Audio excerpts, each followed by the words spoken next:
तर शंभूराज ॲग्रो टुरिझमचा हा एक नवीन स्पॉट आणि आता आपण सरांच्या आयुष्याच्या पूर्वार्धाकडे वळूया. तर निर्मितीचा भाग झाला सर. बरं. म्हणजे सुरुवात झाली दिग्दर्शनापासून. बरोबर. तर मग दिग्दर्शनाची सुरुवात कशी झाली की बाबा सिनेमा क्षेत्र किंवा मालिका क्षेत्रात दिग्दर्शनाकडे वळावं हे कधी वाटलं? दिग्दर्शनाकडं वळावं वाटलं मला जेव्हा मी 10वीत होतो हम्म. आणि 10वीमध्ये 10वीची सहल गेली होती माझी आणि नाशिकमध्ये आम्ही एक चित्रपट बघितला, राम तेरी गंगा मैली. आणि मला माहीत नाही, पण मला राज कपूर, त्याच्या अगोदर पण मी राज कपूरांचे खूप चित्रपट पाहिलेले होते. मला ते आवडायचे खूपच. पण त्या चित्रपटातून मला दिग्दर्शक म्हणून एवढा चित्रपट भावला. मला दिग्दर्शन, खरं तर दिग्दर्शन काय असतं हे कळत नव्हतं, पण दिग्दर्शकामुळे हे होतंय असं साधारणतः नाही का, ते आपल्याला ग्रह असतो, त्या ग्रहापोटी मला असं वाटलं की एवढं सुंदर दिग्दर्शन केलंय.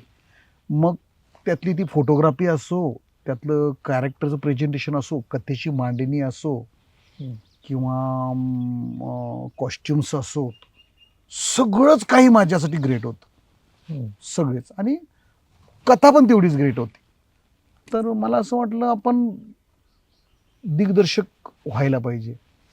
आता काय आहे, अचानक कोणी तर सिनेमा बघतो मला दिग्दर्शक व्हायला पाहिजे असं होत नाही. बरोबर. त्याला थोडासा बॅकग्राऊंड असतो. काय होतं, मी लहान होतो त्यावेळेला माझ्या वडिलांचं नाव रघुनाथ खांबे. तर माझे वडील राजकारणात होते. तसे बेसिकली शेतकरी पण राजकारणात पण होते. वाळवा बाजार समितीला सदस्य पण होते माझे वडील. तर त्या दरम्यान त्यांनी त्यांचे मित्रमंडळीमध्ये आष्ट्याचे विलासराव शिंदे, आमदार विलासराव शिंदे साहेब, तर त्यांच्याबरोबर त्यांची अशी मित्रांची एक समूह होता. त्यांनी सगळ्यांनी म्हणून एक संस्था काढली, सहकारी संस्था, चित्रपट निर्मिती संस्था. आणि शौक म्हणून त्यांनी एक चित्रपट बनवला. चित्रपटाचं नाव होतं कौल दे खंडेराय. तर त्या आम्ही लहान होतो, मला ज्याला आमच्या गावात ते चित्रपट एकदा पडद्यावर वगैरे आलं आणि मी ते नाव बघितलं माझ्या वडिलांचं. सहनिर्मात्यांच्या लिस्टमध्ये माझ्या वडिलांचं नाव होतं, रघुनाथ विठोबा खांबे. आणि मला तेव्हापासून वाटायचं माझं पण नाव पडद्यावर आलं पाहिजे. असं कसं काय माहित नाही, पण हे घोकत होतो मी, माझं नाव निर्माता म्हणून आलं पाहिजे, माझं नाव पण असं पडद्यावर आलं पाहिजे माझ्या वडिलांसारखं. आपण प्रत्येक जण ना आपले वडील प्रत्येकासाठी हिरो असतात आणि आपल्या वडिलांना आपण फॉलो करत असतो.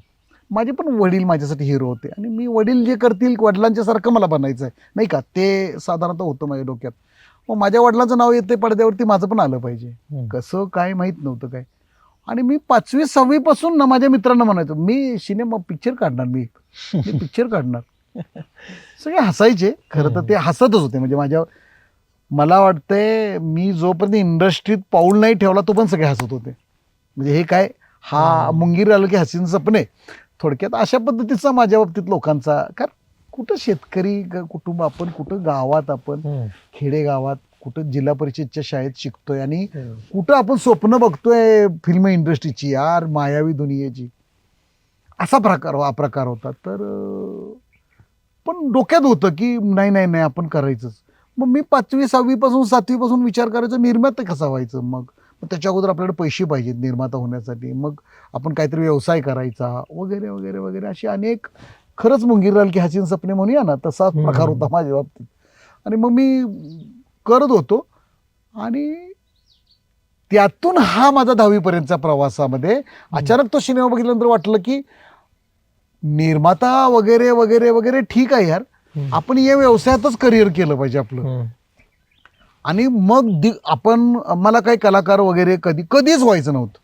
आजही ओपन बोलतो, मला कलाकार कधीही व्हायचं नव्हतं. बऱ्याच अंशी आपल्याकडे असं असतं की कलाकार म्हणून आला इंडस्ट्रीमध्ये, काही काम मिळालं नाही, करेक्ट काही गणित जमली नाहीत, मग दिग्दर्शनाकडे वळला आणि मग दिग्दर्शक झाला, असं बरंच असतं. माझं तसं नव्हतं, मला दिग्दर्शकच व्हायचं होतं. मग तिथून पुढं माझा सुरू झाला दिग्दर्शनाकरचा प्रवास. म्हणजे माझं ठरवलं मी तिथं राम तेरी गंगा मैलीच्या चित्रपट पाहून 10वीत असताना. आणि मग माझा स्ट्रगल सुरू झाला की आपण दिग्दर्शक व्हायचं तर काय करायचं. मग दिग्दर्शक होण्यासाठी काय करता येईल काहीही कल्पना नव्हती. दिग्दर्शन मुळात काय हा भाग असतो याचीच कल्पना नव्हती. इथून सुरुवात आमची. पण दिग्दर्शक व्हायचंय नाही का, मला चंद्रावर जायचंय, कुठून कसं काहीच माहित नाही, मला चंद्रावर जायचंय असा तो प्रकार होता माझ्यासाठी. आणि मग मी सुरू केलं. मला असं वाटलं की आपल्याला वाचनातून काहीतरी मिळेल. मग मला जेवढी म्हणून चित्रपटावरती आधारित मॅगझिन्स असतील, काही वाचनालयात चित्रपटावर काही आधारित पुस्तक असतील, याचं सगळ्याचं मी वाचन सुरू केलं. मग वेड्यासारखं वाचत होतो मी. त्यानंतर मी 10वी न पुढे 11वीत 12वी, या 11वी-12वीच्या दरम्यान तर मी खूपच स्ट्रॉंगली वाचायला लागलो. मग त्या दरम्यान मी शांताराम बापूचं फी शांतारामा नावाचं ते चरित्र वाचलं, अनंत मानेचं अनंत आठवणी वाचलं. आणि त्याच दरम्यान माझ्या हातात एक पुस्तक आलं. दिनकर द पाटील म्हणून दिग्दर्शक होते आपल्या मराठीत मधले, कोल्हापूरमधले.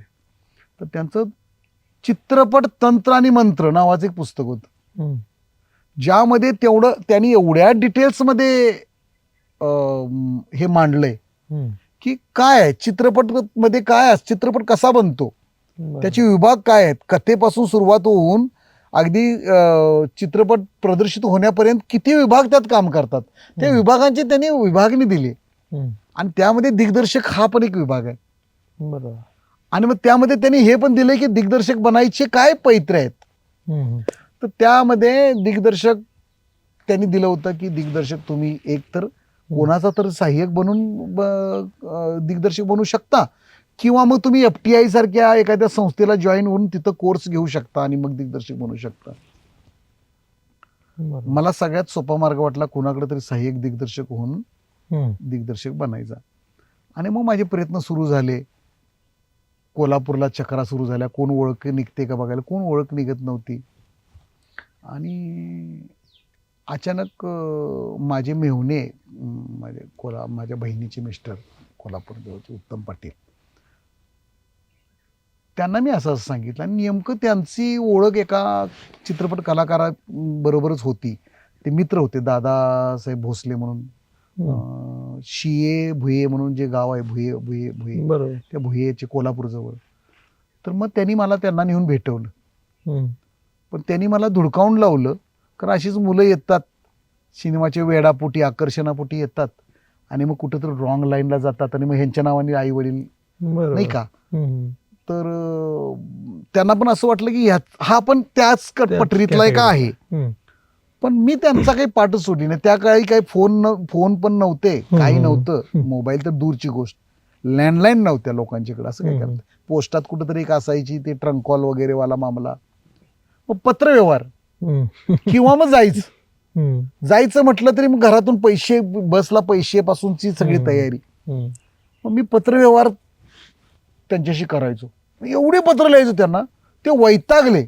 आणि ते माझ्या मेहुण्यांना म्हटले, अरे उत्तम तुझा मेहुणा काय यार वेडाच आहे यार, त्याला किती समजावलं तरी काय ऐकतच नाहीये.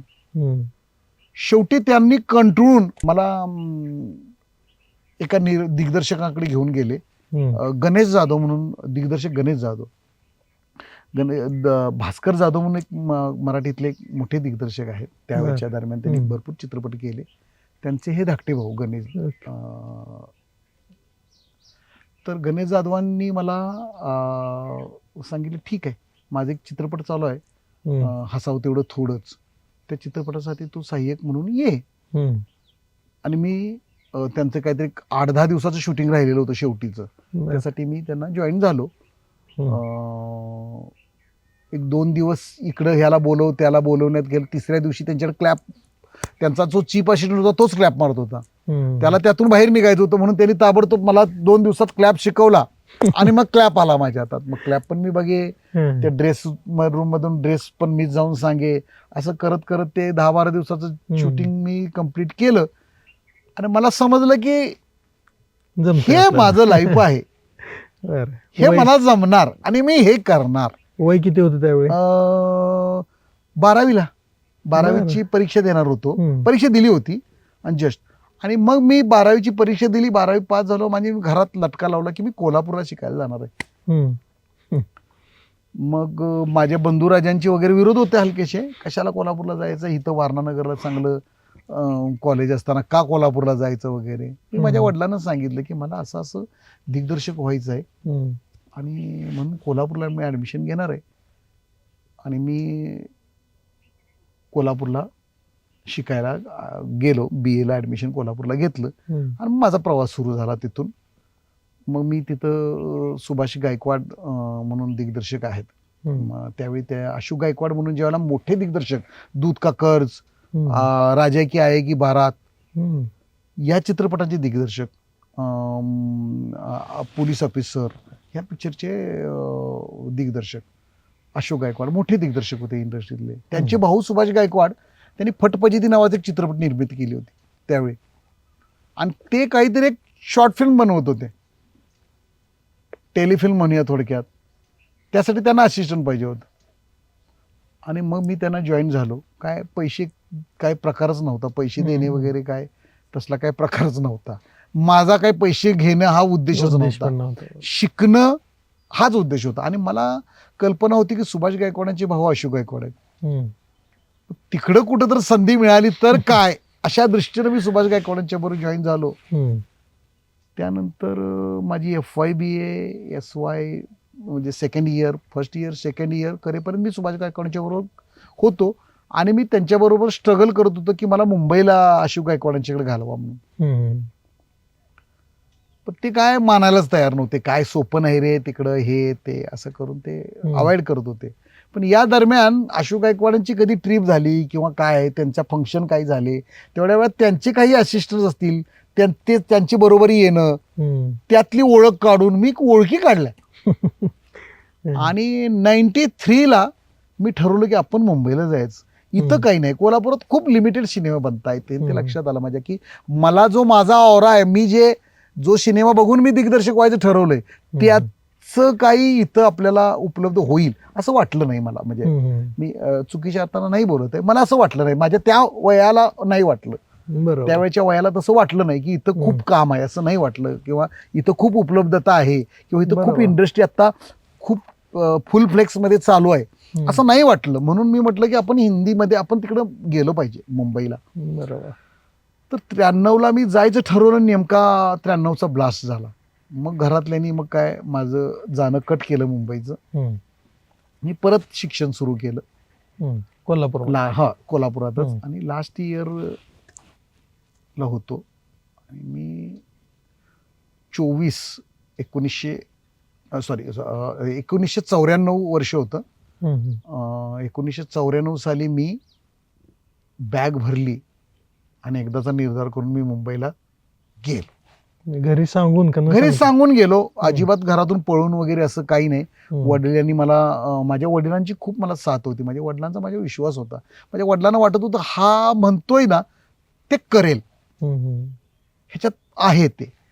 आणि मग मुंबईत गेलो आणि माझा स्ट्रगल सुरू झाला. मी पहिल्यांदा माझ्या चुलत बहिणीकडे राहिला होतो, एक 4 महिने तिथं राहिलो. त्यानंतर ओळखी झाल्या, मग काही पेईंग गेस्टमध्ये राहण्याची सिस्टम्स मुंबईमध्ये असतात ते कळाली. त्याच्या अगोदर मुंबई पण माहीत नव्हती काय, ते समजलं. मग त्यानंतर मी मुंबईत जाऊन त्या पेईंग गेस्टमध्ये राहायला लागलो. तिथं स्ट्रगल चालू केला, काम मिळेना, कारण त्यावेळेला लिमिटेड दिग्दर्शक असल्या कारणाने त्यांची स्वतःची एक टीम असायची. प्रत्येकाकडे 5-6 दिग्दर्शक, असिस्टंट सहाय्यक दिग्दर्शक असायचे. यामध्ये संधी मिळणं खूप अवघड होतं. अशोक गायकवाडांच्याकडे त्यावेळेला खूप 3-3, 4-4 फिल्म्स होत्या. अजय देवगण बरोबर गैर चालू होती, भरपूर अशा सिनेमा चालू होते त्यांचे. आणि त्यांच्याकडे 8 असिस्टंटची फौज होती कम्प्लीट. ते म्हटले माझ्याकडे ऑलरेडी असिस्टंट्स आहेत, मी कुठून तुम्हाला घेणार. असं शोधत एक दिवस एका व्यक्तीजवळ पोहोचलो. त्यांचं नाव होतं तौफिक अहमद. ते त्यावेळी राज शिप्पींचे असोसिएट होते. आणि त्यांना मी माझं बॅकग्राऊंड सांगितलं, सुभाष गायकवाडांची, अशोक गायकवाडांची ओळख सांगितली. त्यांना पण अशोक गायकवाडांची संधी दिलेली होती आणि ते आपल्याच तासगावचे होते. हे लकीली मला त्या दिवशी माहीत झालं. आणि मग त्यांना पण बरं वाटलं, सांगली जिल्ह्यातला आपल्याकडचा मुलगा आहे. आणि त्यांनी मला राज शिप्पींच्या बरोबर भेटवलं. आणि माझी पहिली संधी मला हिंदीमध्ये सहाय्यक दिग्दर्शक म्हणून राज एन शिप्पी, ज्यांनी इनकार, सत्ते पे सत्ता असे मोठे चित्रपट दिग्दर्शित केले. तर त्यांच्याबरोबर मला दिग्दर्शन करायची संधी मिळाली आणि मग माझं ते सहाय्यक दिग्दर्शक म्हणून, खऱ्या अर्थानं सहाय्यक दिग्दर्शक म्हणून ते पहिलं पाऊल होतं हिंदी इंडस्ट्रीतलं 1994 साली. बरोबर. म्हणजे वाळवा ते कोल्हापूर, कोल्हापूर ते मुंबई. आता यात आत्ता पण सर आपण बघतो की आत्ताची आमची पिढी आहे समजा, तर तुमच्या वेळी ते माध्यम पण नव्हतं. म्हणजे आमच्या वेळी त्यावेळेचा समोर पर्याय होता की फेसबुक. तर समजा तुमच्यासारखा दिग्दर्शक आहे तर त्याला फेसबुकला मेसेज करा. मग तुम्ही सांगितलं की पत्र लिहायचा. मग तिथपर्यंत तुम्हाला ही गोष्ट कितपत महत्वाची वाटते की फॉलोअप घेणं, तिथपर्यंत जाणं, तिथपर्यंत पोहोचणं, तुमचा प्रवास बघता. आणि अजून एक महत्वाची गोष्ट आहे की तुम्ही दुसरं काहीच केलं नाही. तुम्ही दिग्दर्शन डोक्यात ठेवलं किंवा सिनेमा डोक्यात ठेवला आणि तिथपर्यंतच गेला. तर एखाद्या गोष्टीवरती तितकं डेडिकेशन लावणं ही गोष्ट किती महत्वाची आणि ती तुम्हाला कुठपर्यंत घेऊन जाणार आहे?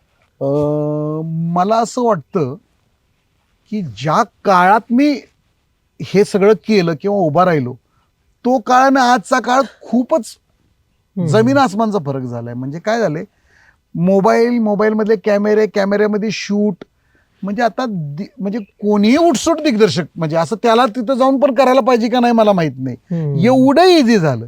हे काहीच नव्हतं, म्हणजे काहीच नव्हतं. ना मोबाईल, ना फोन, ना कॅमेरे, ना काय, दूरपर्यंत गोष्टी आपल्याला उपलब्ध होत नव्हत्या. त्यामुळे दिग्दर्शक होण्यासाठीचा जो प्रवास त्यावेळी होता तो आत्ता तो तेवढा नाहीये असं आत्ता मला दिसते.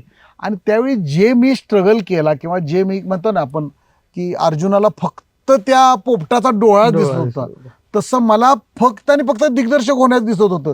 बाकी मला काहीच दिसत नव्हतं. ना मौज दिसत होती, ना मजा दिसत होती, ना तिथलं कुठला मोहजाल मला काय पडलो, मी कशातच पडलो नाही. अनेक गोष्टी असतात की जे तुम्हाला पण मला ते दिसतच नव्हत्या. नाही का, आपण एखाद्या ठिकाणून जात असतो तर आपल्याला हे दिसतं ते दिसतं, आपण त्याला बघत जातो ना. मला ते दिसतच नव्हतं, मला फक्त तिकडे जिकडे जायचं तेच दिसत होतं. आणि या गोष्टीमुळेच मला वाटतं मी तो प्रवास माझा करू शकलो.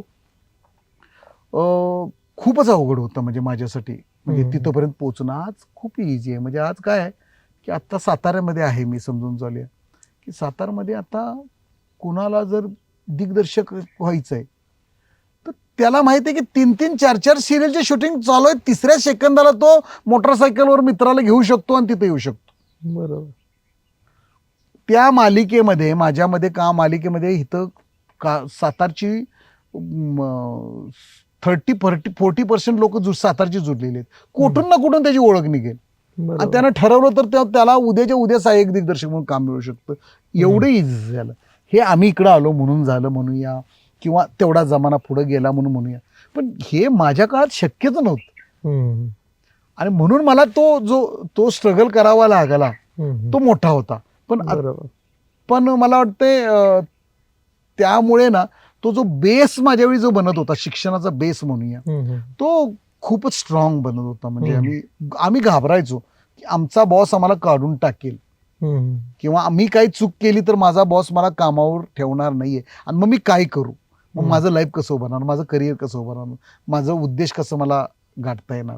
त्यामुळे प्रत्येक गोष्ट डेडिकेटली करायचो आम्ही, प्रत्येक गोष्ट डेडिकेटली. म्हणजे लिखाणापासून आमची कामाची सुरुवात व्हायची, ते चित्रीकरणाच्या शेड्युलिंग बनवण्यापासून ते चित्रीकरण करायला जाण्यापासून, सगळ्या चित्रीकरण झाल्यानंतर एडिटिंग असेल तर एडिटिंगला कंपल्सरी जायचं. एडिटिंगमधून डबिंगमधून साऊंड इफेक्टसाठी, मग फॉली इफेक्ट्स असे असेल, परत त्यानंतर रिमिक्सिंगसाठी, या सगळ्या प्रवासातून आम्ही जात होतो. बरोबर. मी ज्यावेळेला इंडस्ट्रीत पाऊल ठेवला, राज चिपळूणच्यावर ज्यावेळेला फिल्म करत होतो, त्यावेळेला मॉनिटर्स नव्हते. कॅमेऱ्याच्या व्ह्यू फाइंडर मधून फक्त कॅमेरामन आणि दिग्दर्शकाला बघायचा अधिकार. खूप झालं तर असोसिएट दिग्दर्शकानं बघायचं किंवा असोसिएट कॅमेरामननी बघायचं. आम्ही फक्त आणि फक्त अंदाज लावायचा की काय असेल ते, पण मोकळ्या वेळात, कोण दिसत नाही अशा वेळी एखाद्या कॅमेरा अटेंडरला दोस्त बनवून त्याच्याकडून लेन्सेसचे ब्लॉक समजून घ्यायचे आणि मग अंदाज लावायचे की आता 85 ची लेन्स लावल्या तर काय ब्लॉक असेल, आता 55 ची लेन्स लागल्या काय असेल, 24 लेन्स लावली काय ब्लॉक असेल, हे अंदाज घ्यायचे. हे शूट केलेले शॉट डोक्यात ठेवायचे, परत एडिटमध्ये जायचं आणि मग समजायचं की अरे हा असा ब्लॉक होता, नाही इथं कॅमेरा लागलाय, हा काय इथून दिसतोय का फक्त ते झाडाच्या वरच्याच फांदे दिसतात काय कळायचं नाही. आणि मग ते एडिटमध्ये गेल्यानंतर समजायचं की हा असं आहे असं आहे असं आहे. 180 डिग्रीचा ऍक्सेस आपल्या फिल्मसाठी मानला जातो, बरोबर आहे का. तर 180 डिग्रीचा ऍक्सेस समजायला 2 वर्ष लागलीत आम्हाला. आज असं होतंय 6 महिन्यात मुलाला टीसीआर लिहायला आलेल्या मुलाला असं वाटतंय आता मी दिग्दर्शक केलं पाहिजे, आता मला बाद झालं टीसीआर, बाद झालं हे, बाद झालं ते. आत्ताच्या मुलांच्या हा स्पीड आहे आता, कारण सगळंच कळतंय ना, टीव्ही ब्लॉक लावला सगळंच पुढे दिसतंय ना, एडिटमध्ये जात नाहीत, एडिटची पॅटर्न कळत नाहीत, शूट करताना कसं पण करायचं, मग इकडचं पण सगळं घ्यायचं तिकडचं पण सगळं घ्यायचं.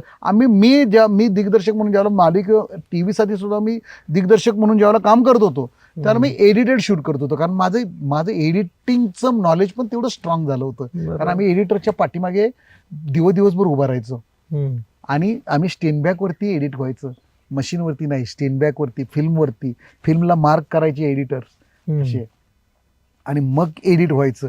फिल्म अशा कापल्या जायच्या कात्रीनं किंवा मार्क केलेले असतील तर ते टेबल असायचं एडिट टेबलचं, ते फिल्मचं तिथं त्यांचा असिस्टंट ते कटिंग करायचा, स्ट्राईप टेपच्या साह्यानं ते जोडलं जायचं.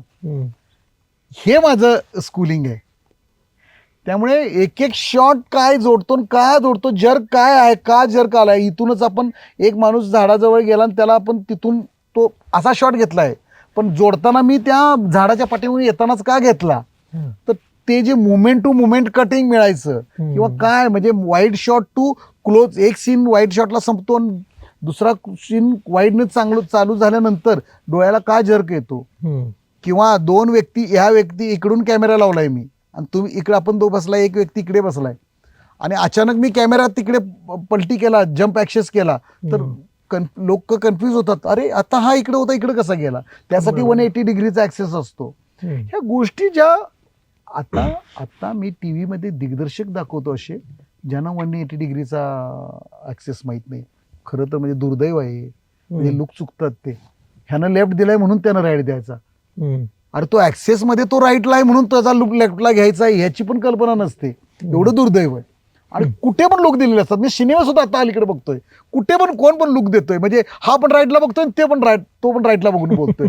जर्क वाटतोय, एकसारखं एकडे बघून वाटत नाहीये. हा जो भाग आहे तो जे स्कूलिंग जे मिळालं मला, की मी भाग्यवान आहे की मला ते स्कूलिंग मिळालं. जो तुम्ही मला प्रश्न केला त्याचं उत्तर हे आहे की हे शिकायला मिळालं मला तिथं. तर तो फरक आजच्या त्या जमान्यात आहे. आज फास्ट फॉरवर्ड आहे लोक. आज माझ्यासारखा 13 वर्ष सहाय्यक दिग्दर्शक म्हणून मला 13 वर्ष लागली. ज्यावेळेला सहाय्यक फर्स्ट वर्षापासून 13 वर्ष लागली मला दिग्दर्शक म्हणून उभा राहायला. हा काळ, एवढा पेशन्स आज कोण, शक्यच नाही. दुसऱ्या तिसऱ्या वर्षी मला माझ्याच मालिकामधून आता जे काही सहाय्यक दिग्दर्शक आहेत, दुसऱ्या तिसऱ्या वर्षीपासून मला म्हणायला सुरुवात करतात, सर मला द्या की चान्स, सर मला द्या की चान्स. आता हा एवढा स्पीड आलाय. बरोबर. तुम्हाला पहिल्यांदा तुमच्या हक्काचा व्ह्यू फाइंडर कधी मिळाला? तुम्ही म्हणाला की त्यावेळी बाबा डिरेक्टर आणि फार फार तर असोसिएट डिरेक्टर, मग दिग्दर्शक म्हणून ते व्ह्यू फाइंडर मधनं बघण्याची संधी आणि ते चान्स कुठे मिळाला आणि कोणी दिला? हा नाही झालं काय, माझा दिग्दर्शनाचा प्रवास जो 94 ला जो सुरू झाला तो 2000 पर्यंत आम्ही फिल्म इंडस्ट्रीत होतो आणि त्या दरम्यान इंडस्ट्री खूप डेव्हलप होत चालली होती. नवनवीन तंत्रज्ञान आपल्याकडे येत होतं. साधारणतः माझ्या शेवटच्या फिल्मला मॉनिटर्स पण आले, व्हिडिओ असिस्ट म्हणतो त्याला आपण, ते पण आले. तो पण व्ह्यू फाइंडर मधून बघायची गोष्ट थोडीशी दूर झाली होती. आणि मी दिग्दर्शक झालो तो मालिकामधून झालो ना, म्हणजे हिंदी मालिकेमधून मी दिग्दर्शक झालो, तर तिथं मी मॉनिटरवरतीच झालो. तर तो माझा पहिला, मी काय झालं 2000 पर्यंत मी राजकीय साहेबांच्या बरोबर 9 फिल्म्सला सहाय्यक दिग्दर्शक म्हणून काम केलं. म्हणजे क्लॅपर टू चीफ असिस्टंट डायरेक्टर असा माझा प्रवास. 2000 साली राजशिपीजी स्वतःच टीव्ही मध्ये प्रवेश केला त्यांनी. आणि आम्ही त्या सिनेविस्टा कंपनी होती त्याच्यासाठी एक मालिका केली, जिंदगी मिलके बिताएंगे म्हणून. किरण कुमार जे चित्रपटातले कलाकार आहेत, किरण कुमार, रणजित असे कलाकार होते, प्राम साहेब, अशा लोकांच्या बरोबर आम्ही ती मालिका केली होती. तर त्या मालिकेला पहिल्यांदा आम्ही टीव्ही मध्ये प्रवेश झाला त्यांच्याबरोबर, राजशिपी साहेबांच्या बरोबरच माझा प्रवास झाला, हे प्रवेश झाला यामध्ये मालिकामध्ये. मग त्यांच्याबरोबर ती मालिका केली 1 वर्ष.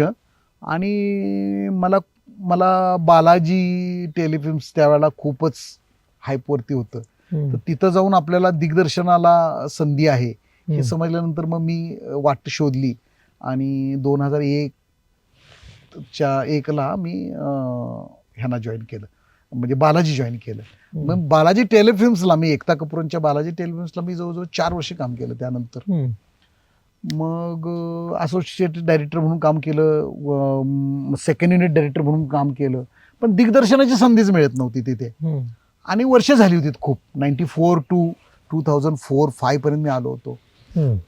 मग मला मिळेनच म्हटल्यानंतर मग मी बालाजीमधून बाहेर पडलो आणि कॉन्टिन्यू फिल्म्स मधून कंपनी आहे, मोठी कंपनी आहे हिंदीमध्ये, ज्यांनी झाशीची राणी वगैरे नाही का, पृथ्वीराज वगैरे अशा मालिका केल्यात. तर त्या कंपनीला मी जॉईन झालो. तर तिथं मी क्रिएटिव्ह डायरेक्टर म्हणून काम केलं. आणि 2007 साली मला तिथं फिर कोई है नावाची एक मालिका होती, जी स्टार 1 नावाचा चॅनल येत होता, त्याच्यावरती ती हॉरर भूताची सिरियल टेलिकास्ट होत होती. त्या मालिकेतून मला पहिल्यांदा दिग्दर्शक म्हणून ब्रेक मिळाला. तो माझा पहिला दिग्दर्शनातला पहिला प्रवेश होता. 13 वर्षांची तपश्चर्या, एवढे वर्ष काढल्यानंतर मी 2007 साली पहिल्यांदा दिग्दर्शक म्हणून उभा राहिलो. बरोबर. आणि मग पहिलीच मालिका, आता आम्ही त्यावेळी लहान होतो एकदमच, मला आठवतं की शिव फिरकोई लागायची त्यावेळी घरात ती वातावरण असायचं की बाबा आता काहीतरी होतच आहे. आणि मग तसा आधी कधी अनुभव होता की हॉरर करायचा किंवा तसं काही काम झालं का नवीनच एक तो टास्क? नाही, मला त्याच्या अगोदर काहीच अनुभव नव्हता. म्हणजे काय झालं, मी त्याच्या अगोदर फिल्म्स केल्या. बालाजीला तर डेली सोबत चालायचे सगळे, कसोटी जिंदगी की, कसम से, कैसा है प्यार है, कर्मा, या मी केल्या मालिका तिथे बालाजीला. ह्या सगळ्या डेली सोप होत्या. नाही तर मॅक्सिमम सुपरमॅन वरती 1-2 मालिका होत्या माझी. किंग नावाची एक मालिका होती, कर्मा नावाची एक मालिका होती. पण हॉरर मालिका मी केल्याच नव्हत्या तिथे कुठेच. मी पहिल्यांदा जॉईनच झालो ते फिर कोई हैच्या सीझनसाठी क्रिएटिव्ह डायरेक्टर म्हणून झालो. मग क्रिएटिव्हली जे काही काम असतात, चॅनलशी कनेक्टेड ज्या काही गोष्टी असतात, कॉस्ट्युम्स किंवा लोकेशन्स त्यांना प्रेझेंट करणे वगैरे वगैरे, हे सगळी कामं आम्ही करत होतो. आणि पोस्ट प्रोडक्शनवरती, एडिटवरती लक्ष देत होतो. ग्राफिक्स त्यात असतात खूप, ॲनिमेशन्स असतं खूप, त्याच्यावरती सुपरवाइज करायचं. हा माझा तो प्रवास. त्या प्रवासात मग कसं होतं, जरी जॉनर माझ्यासाठी तो नवीन असला तरी तंत्र नवीन नव्हतं. आणि तो जॉनर समजायला मला 6 महिने तिथं काम करणं काफी होतं.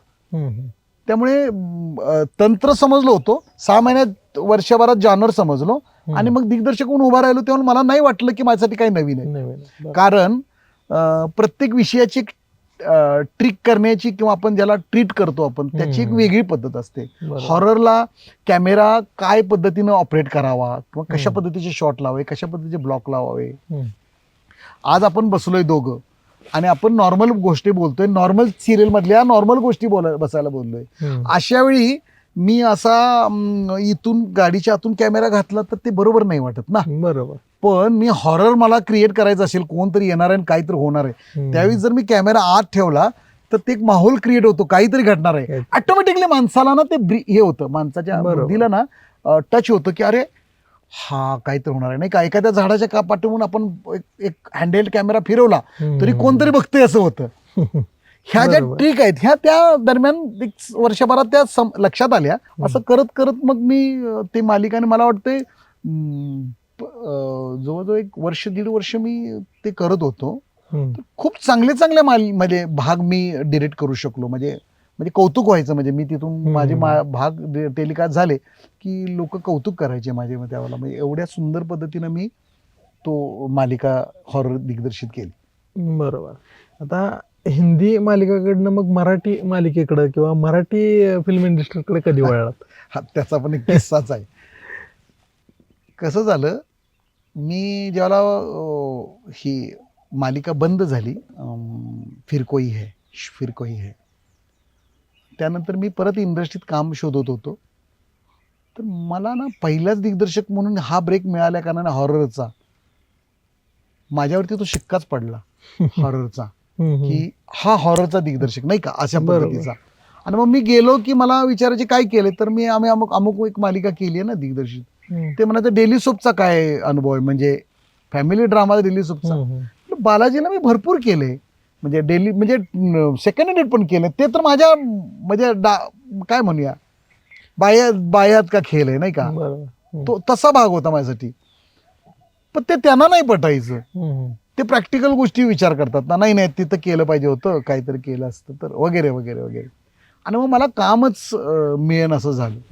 आणि अशा वेळी मला एक फोन आला की मराठीमध्ये एक मालिका आहे, हॉरर मालिका आहे, तुम्ही कराल काय?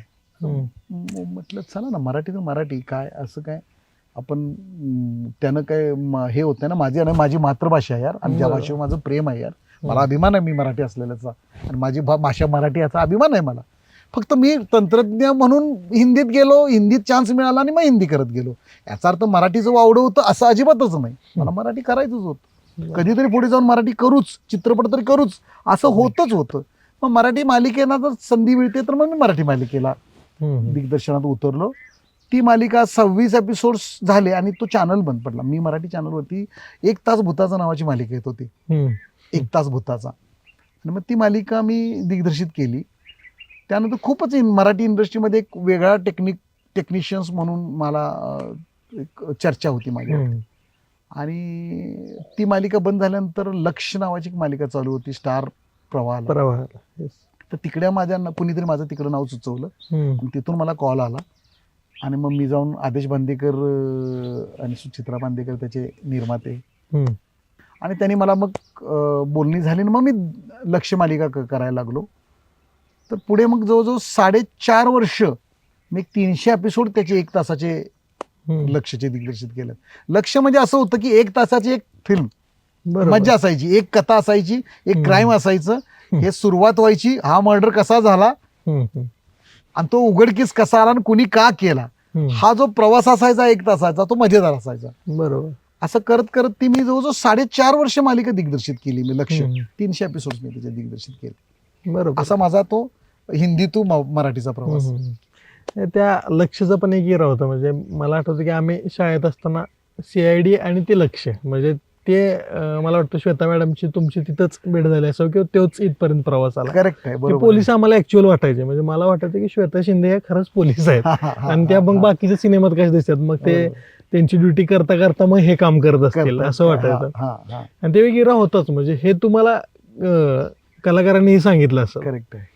आणि मग ती गोष्ट सांगा की बाबा तिथं श्वेता मॅडमशी भेट झाली, मग तेव्हा कधी विचार केला की आपण निर्माते म्हणून एकत्र काय येणार होतं, लक्ष मालिका करताना नाही निर्माता व्हायचंच असं काही नव्हतं म्हणजे डोक्यात.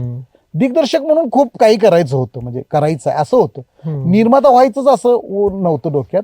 पण मराठीत जेव्हा मी काम करायला लागलो, लक्ष मालिका करायला लागलो, तेव्हा मला असं वाटलं की निर्माता म्हणून पण आपण करायला काय हरकत आहे नाही का. म्हणजे आत्ता जी काय आहे त्यात दिग्दर्शन तर आपण करतोयच, आता किती वर्ष झाली करतोय. म्हणजे 2007 ते जवळजवळ त्यावेळेला मला वाटतं मी ज्यावेळेला विचार केला त्यावेळेला 2015 साल 14-15 साल उजळलेलं होतं. आता म्हणजे दिग्दर्शन तर करतोय, निर्मिती करायला काय हरकत आहे असंच होतं डोक्यात. पण हार्ड अँड फास्ट नव्हतं. मला तर निर्माता बनायचं आहे, जसं मला दिग्दर्शक बनायचं आहे असं हार्ड अँड फास्ट होतं. तसं काही असं नव्हतं की मला आता निर्माता बनायचंच आहे. पण आपण निर्माता बनायसाठी प्रयत्न केले तर हरकत नाही असं डोक्यात होतं. आणि पण मी लक्ष मालिका दिग्दर्शित करताना खूप खुश होतो. कारण कसं होतं, आमचे हे जे पोलीसची टीम होती, मग श्वेता शिंदे मॅडम असतील, कमलेश सावंत असेल किंवा जगन्नाथ निवगुणे असतील किंवा अशोक समर्थ असतील, हे आमची अशी ना एक टीम बनलेली होती. परी तेलंग होती, आदिती सारंगदर होत्या. ह्या कलाकारांच्या बरोबर ना एक मैत्री जमलेली होती आणि मज्जा यायची त्यांच्यावर शूट करायची. आम्ही मस्त 3 दिवसाचा स्टोरी आली की पहिल्या दिवशी आम्ही वाचन करायचो एकत्र बसून, कशी कथा आहे, त्यात काय केलं तर आणखीन इंटरेस्टिंग वाटेल असं आम्ही ठरवायचो आणि एक फिल्म करायची आपल्याला 1 तासाची. हे ठरवून मग आम्ही पुढचे 3 दिवस शूट करायचो. मज्जा होती. तर त्यात आमची मैत्री झाली होती सगळ्यांची. मी ज्यावेळेला मालिका दिग्दर्शित करत होतो त्यावेळेला पहिल्यांदा श्वेता शिंदे मॅडम नव्हत्या तिकडे, त्यानंतर एंटर झाल्या. म्हणजे ज्यावेळेला आदिती सारंगधरना जायचं होतं मालिका सोडून, त्यावेळेला त्यांची रिप्लेसमेंट म्हणून श्वेता शिंदे मॅडम तिकडे येणार होत्या आणि त्या आल्या आणि मला वाटतं एक 2-3 भागातच आमचं मैत्रीत रूपांतर झालं. म्हणजे त्या पण आमचे जसं हे पहिले पोलीसवाले सगळे मित्र होते, त्यात आणखीन एक मैत्रीची बहीर पडली आणि मग आम्ही एकत्र काम करायला लागलो. खूप ट्यूनअप चांगला जमला होता आणि माझ्या लक्षात आलं की श्वेता शिंदे मॅडमचा PR खूप ग्रेट आहे, भारी आहे. म्हणजे त्यांची रिलेशन्स खूप चांगले मेंटेन केलेले आहेत त्यांनी आणि त्यांच्या शब्दाला खूप मान आहे. म्हणजे चॅनल्समध्ये सुद्धा त्यांच्या शब्दाला मान आहे, ह्याची मला थोडीशी कल्पना आली. मग मला निर्माता म्हणून आपण काय करायचं असतं, निर्माता म्हणून एक विषय निवडायचा असतो आणि चॅनलपर्यंत जाऊन प्रेझेंट करायचं असतो. चॅनलनी तुम्हाला तेवढ्या कॅपेबल समजावं लागतं, बरोबर, की तुम्ही हे करू शकाल, हे धनुष्य बाण तुम्ही पेलू शकाल, याची खात्री चॅनलला असावी लागते. तेव्हा चॅनल तुम्हाला मीटिंग देतं, अदरवाईज चॅनल मीटिंग पण तुम्हाला देत नाही. बरोबर. मग मला असं वाटलं की मी आणि श्वेता शिंदेच्या बद्दलचा बॅकग्राऊंड इंडस्ट्रीला माहित होता की एका म्हणजे उद्योजकाच्या घरातले आहेत. तर अशा वेळी त्यांचा बॅकग्राऊंड इकॉनॉमिकली स्ट्रॉंग होता, मी दिग्दर्शक होतो. याचा फायदा घेऊन आपल्याला एक स्ट्रॉंग एक सब्जेक्ट चांगल्या पद्धतीने उभा करून देता येईल, ह्याची खात्री चॅनलवाल्यांना पटेल असं मला वाटलं. म्हणून मी श्वेता शिंदे मॅडमच्या एकदा डोक्यात घातलं. पहिल्यांदा तर त्यांच्या डोक्यात नव्हतं की आपण निर्मितीत वगैरे पडायचं, कारण त्यांचा हा सेकंड इनिंग होती, बरोबर, इंडस्ट्रीमधली. त्या जस्ट गॅप घेऊन 4-5 वर्षाचा गॅप घेऊन परत रिएंट्री केलेली होती. त्यामुळे त्यांना अभिनय करायचा होता, बरोबर. तर ते व्यवसाय म्हणून नव्हत्या बघत तिकडे, तर त्या शौक म्हणून बघत होत्या. त्यांचा छंद होता जो अभिनय त्या करत आल्या होत्या, ज्या बेसवरती त्या एवढ्या वर्षी काम करत आल्या होत्या, त्यांना त्यातच इंटरेस्ट होता. तर मी त्यांच्यापुढे हा प्रस्ताव मांडला की आपण दोघं मिळून निर्मिती करायला काय हरकत नाही अशा अर्थाचा.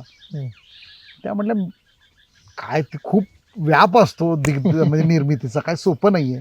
मी त्यांना सांगितलं तुम्ही एक पार्ट सांभाळा, की चॅनल्स, मीटिंग्स एवढं सांभाळा, ग्राउंड जे काय असेल ते मी सगळं सांभाळतो, कारण मला दिग्दर्शनामुळे सगळा अनुभव आहे ग्राउंडचा.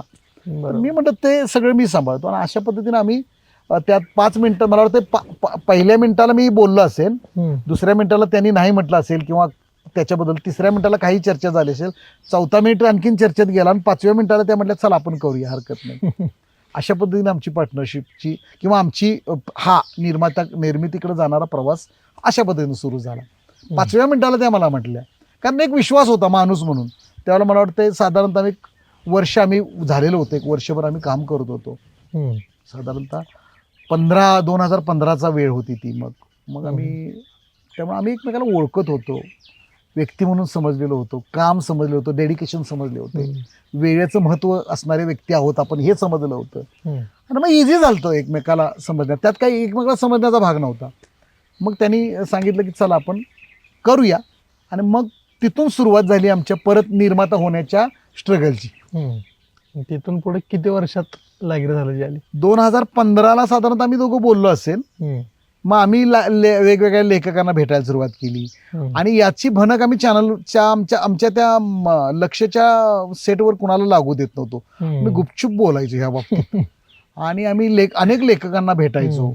मग लेखकाला सेटवरती भेटता येणार नव्हतं, मग आम्ही बाहेर कुठल्या तर आम्हाला वेळ असला, आमचे गॅप असले शूटिंगचे, एखाद्या कॅफेमध्ये आम्ही भेटायचो, लेखकाकडून ऐकून घ्यायचो, स्टोरीज ऐकून घ्यायचो, परत चॅनलला फोन करायचा. असं आमचं सुरू झाला प्रवास 2015ला. 2015 गेलं, 2016 गेलं. आम्हाला काहीच हाताला लागलं नाही. आम्ही 2-3 चॅनलना तोपर्यंत भेटून झालेलं होतं, अनेक लेखकांना भेटून झालेलं होतं, अनेक विषय घेऊन आम्ही फिरत होतो. चॅनलला पास पडायचे नाहीत, बऱ्याच गोष्टी व्हायच्या. कित्येक लेखक आम्हाला ऐकवायचे, आम्हालाच पास पडायच्या नाहीत. असं करत करत 2017च्या डिसेंबरला त्याच्या अगोदर थोडंसं आमचं तेजपालची भेट झालेली होती. मी म्हटलं तसं तो विषय जो होता आमचा आर्मीचा, हा लागिरं झालं जिचा, तो विषय आमच्या हाताला लागला होता. त्याच्यात थोडंसं वर्क केलेलं होतं आम्ही. आणि जानेवारी 2017ला आम्ही झीला हा विषय घेऊन गेलो. आणि मग मी पुढचं सांगितलं त्याप्रमाणे की झीला तो विषय पसंत पडला आणि आमचा निर्माता म्हणूनचा प्रवास सुरू झाला. लक्ष सुरू असताना सायमल्टेनियसली तुमचं हाईड ऑपरेशन सुरू होतं इकडे. 100% तिथं प्रवास येऊन पूर्ण झाला. येस. कदाचित आम्ही वेगळे झाल्यानंतर त्यांच्या माझ्या भेटण्यात कमी येऊन कदाचित अवघड झालं असतं, पण ते लक्ष्यमध्येच आमची गुंफण एवढी चांगली होत गेली की आम्ही लक्ष मालिका संपल्यानंतर 6 महिन्यानं लागिरं सुरू झाले. तर हा पिरियड ना श्वेता शिंदे मॅडम काय कुठे ऍक्टिंग करत होत्या ना मी दिग्दर्शन करत होतो. आम्ही हेच प्रयत्न करत होतो निर्माता होण्यासाठीचे. त्यामुळे आम्ही सारखी मग त्यामुळे आमची तिथं बॉन्डिंग चांगलं झालं त्या 2 वर्षात, 15 आणि 16 मध्ये. म्हणजे 16च्या, त्यामुळे 16च्या एंडिंग 16च्या ऑगस्टमध्ये मालिका बंद झाली लक्ष, पण आम्ही आमचं काम पुढं चालूच ठेवलं आणि मग लागिरपर्यंत आम्ही पोहोचलो. थोडक्यात लक्ष पूर्ण झाल्यावर तुमचं निर्मितीचं लक्ष पूर्ण झालं. येस. आणि लक्ष पासून ल पासूनच लक्ष सुरू होतं आणि ल पासूनच लागिरं सुरू झालं. ते आमचं काय म्हणूया, लक म्हणूया याला. ल पासून सुरू होणार ते लक म्हणूया. करिअरचा सर प्रवास होत गेला, पण ह्यात पर्सनल म्हणजे कलाकारांचं आपण ते बघतोय शोकांतिकच म्हणूया थोडक्यात, की बाबा सिनेमात काम करणाऱ्या पोरांना पोरी कोण देत नाही. करेक्ट. या ते सगळ्या. मग हे तुम्ही पर्सनल लाईफ कसं बॅलन्स केलं? लग्न कधी झालं? मला वाटतंय ते खरंच आहे की फिल्मवाल्यांना मुली कोण देतच नाही. माझ्या पुढं पण हा प्रश्न होताच. 2000 साली माझं लग्न झालं खरं तर. मग 1997-98ला काहीतरी माझ्या लग्नाचे विषय घरात सुरू झाले आणि मग सुरू झाला विषय. तर एक तर माझ्याकडे मुंबईत काही घर नव्हतं. 2 मी इकॉनॉमिकली स्थिर नव्हतो. 3 चित्रपटासारख्या आणि आत्ताचा काळ खूपच वेगळा. आज 2025 मध्ये आहोत. 2000 साली 25 वर्षापूर्वी चित्रपटाकडे बघण्याचा दृष्टिकोन लोकांचा किंवा त्यात काम करणाऱ्या लोकांकडे बघण्याचा किंवा त्याबद्दल नसलेलं नॉलेज, हा मोठा फरक आहे. आज सोशल मीडियामुळे तुम्ही कलाकारांच्या घरात घुसलाय. म्हणजे कलाकार काय खातोय ते पण तुम्हाला आज टीव्ही पुढे सांगतोय आणि काय कुठं घर घेतलं नवीन, त्याला पडदे कुठले लावले हे पण तुम्हाला सांगतोय. आम्हाला मुळात कलाकार कुठे राहतात, कुठल्या विश्वात राहतात 2000 साली लोकांना आश्चर्य असायचं किंवा क्युरियोसिटी असायची की कलाकार राहतात कसे, खातात काय, आपल्यासारखंच खातात का, एवढी क्युरियोसिटी असणारा काळ तो. त्यामुळे अशा एका वेगळ्या लाईन मधला मी तर. आणि मग लग्नाचे विषय सुरू झाले त्यावेळेला ह्या सगळ्याच गोष्टीचे ड्रॉबॅक बघितले तर कुणी का मुलगी द्यायची मला, हा प्रश्नच होता ना त्यावेळेला. पण दूरच्याच नात्यातनं एक स्थळ आलं मला आणि त्यांनी फक्त आणि फक्त माझ्या घराचा बॅकग्राऊंड बघितला माझा. आणि मी थोडासा मी व्यक्ती म्हणून माहीत होतो आणि करेक्ट व्यक्ती आहे, चांगला माणूस आहे ही कल्पना होती आणि खूप महत्वाकांक्षी आहे आणि काहीतरी केल्याशिवाय लाईफमध्ये राहणार नाही एवढंच त्यांना कळत होतं. हा दिग्दर्शक आहे, काय करतो, कसलं काम करतो याचं काही कल्पना नसताना मग माझ्या सासू सासऱ्यांनी माझ्या पत्नीचा हात माझ्या हातामध्ये दिला आणि 2000 साली माझं लग्न झालं. तर तो काळ काय आणि आत्ताचा काळ काय. आत्ता सुद्धा फिल्म इंडस्ट्री वाल्याला मुलगी देताना 10 वेळा लोक विचारच करतात. म्हणजे अरेंज मॅरेज म्हणजे अवघडच आहे. मला वाटतंय जे कोणी ह्या लाईनमध्ये काम करतात त्यांनी बहुतेक थोडंसं आपापलं गणित जोडून ठेवावं. बरोबर आहे. आपण सर परत गावाकडे जाऊया. म्हणजे तुम्ही पूर्ण प्रवास सांगितला, वाळवा, कोल्हापूर, मुंबई.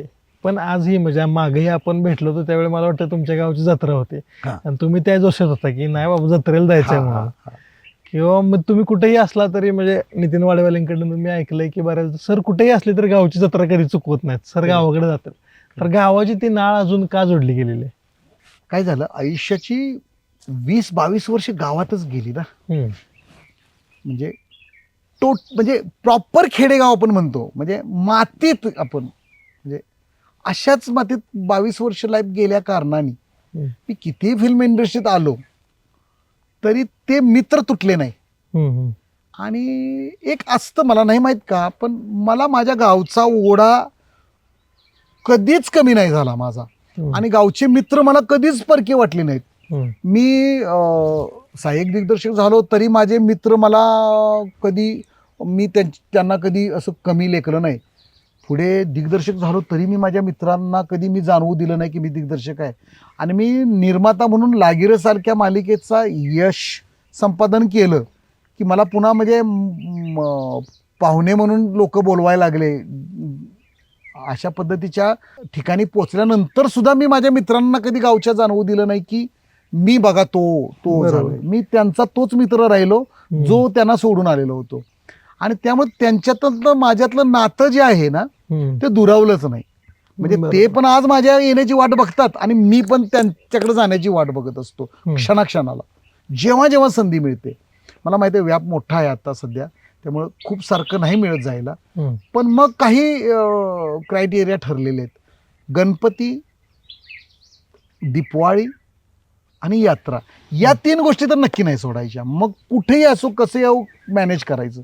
आणि लकीली ना ह्या इच्छाशक्तीमुळं कदाचित मला ते त्यावेळी तसं होतात प्रसंग आणि त्यावेळी मी जाऊ शकतो माझ्या गावी.